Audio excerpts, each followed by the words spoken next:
Alors, bonjour et bienvenue. Donc, encore une fois, chers amis fidèles de la chaîne, je voulais juste partager avec vous ce très, très beau témoignage qui nous vient de cette charmante jeune femme qui nous a donné la permission de partager donc son histoire qu'elle a postée spontanément sur notre groupe Facebook qui est dédié au fibrome. Il y a une très jolie communauté que nous avons donc dans le groupe. Si vous voulez rejoindre, n'hésitez pas, je vous laisse le lien dans la description. Il suffit de cliquer et bien sûr répondre aux questions pour être accepté au niveau du groupe. Donc elle a posté donc son histoire, c'est juste pour donner de l'espoir aux mamans et aux futures mamans qui veulent avoir des bébés qui souffrent donc des fibromes. Et aussi c'est une histoire qui est une très belle illustration de la collaboration multidisciplinaire que l'on peut avoir lorsque les gynécologues et les radiologues interventionnels travaillent ensemble et donc la main dans la main pour le bien-être des patients. Donc en gros cette charmante jeune femme, elle avait des problèmes donc de fibrome comme beaucoup de femmes et donc voilà, elle a posté son histoire et il y a 4 ans elle avait donc subi une embolisation donc de fibrome utérin qui était suivie donc d'une myomectomie chirurgicale. Donc parfois les chirurgiens travaillent avec les radiologues pour faire donc ce genre d'intervention hybride dans lequel on fait d'abord une embolisation pour donc dévasculariser, c'est-à-dire réduire le sang au fibrome et donc rendre la chirurgie plus facile. Donc c'est ce qu'elle a fait chez cette patiente et donc on a pu lui retirer plusieurs fibromes dont le plus gros était de 10 cm et les autres étaient avasculaires. Avasculaire, ça veut dire qu'ils ont bouché le sang pour donc ce fibrome, parce que quand le chirurgien veut faire une myomectomie, donc les fibromes sont connus pour être des tumeurs qui peuvent avoir beaucoup de sang et donc la femme peut saigner durant l'intervention. C'est pour ça qu'on fait une embolisation avant.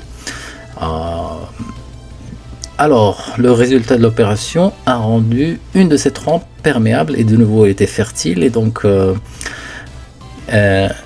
en mars 2020, donc c'est-à-dire 4 ans, elle a décidé de tomber enceinte. Elle est enceinte de 4 mois, donc voilà, c'était son témoignage. Et après, donc, elle a fait un autre très très joli témoignage. Voilà, donc son nouveau témoignage, c'est elle vient de mettre à jour le groupe Fibrome à propos de ce très très beau témoignage dans lequel elle a réussi à avoir donc son bébé.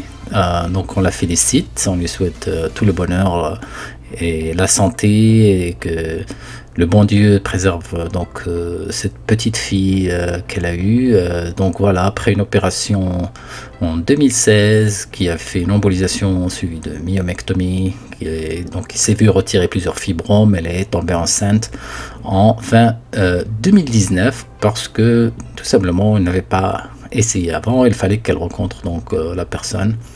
Et elle a une très jolie petite poupée, c'est un bébé de 40 semaines et voilà, donc elle a mis son poids, etc. Donc elle nous a permis donc de partager cette très très belle histoire, très beau témoignage voilà, de son joli bébé Iman que l'on voit ici. Et donc c'est un joli message d'espoir pour toutes les femmes, bien sûr, un joli message d'espoir pour toutes les jeunes femmes qui décident et qui souffrent de fibromes et qui veulent avoir des enfants. Voilà, il y a des solutions. Comme on voit ici, très belle illustration de l'intérêt d'avoir une équipe multidisciplinaire qui travaille la main dans la main, comme tant gynécologue et radiologue interventionnel, pour parvenir donc à aider les patients au mieux. Voilà, donc tout ça c'est les réactions qu'elle a eu, des commentaires. Donc c'est une très belle histoire. Donc n'hésitez pas à rejoindre le groupe ou à partager avec vos amis. Donc il y a une très bonne communauté qui peut vous aider, et vous orienter et juste soutenir pour avoir le moral, etc. On peut donc poser des questions. perturbée parce que elle n'arrive pas à donc avoir des bébés. Et ici on a une autre je montre ici un autre témoignage d'une autre femme qui dit qu'elle a fait pour dire que l'embolisation n'empêche pas la femme de tomber enceinte. Elle a fait une embolisation et en 2007 elle est tombée enceinte 3 ans ou 4 ans après. Donc voilà, c'est des témoignages parce qu'il y a beaucoup, on entend beaucoup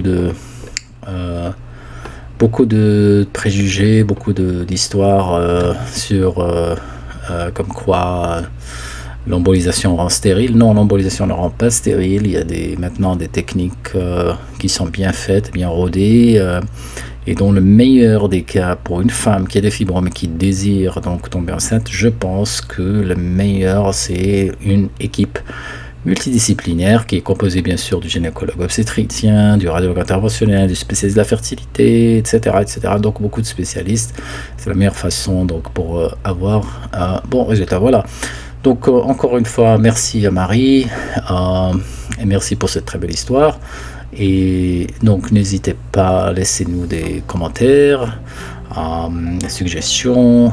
Et si donc vous voulez rejoindre le groupe, bienvenue.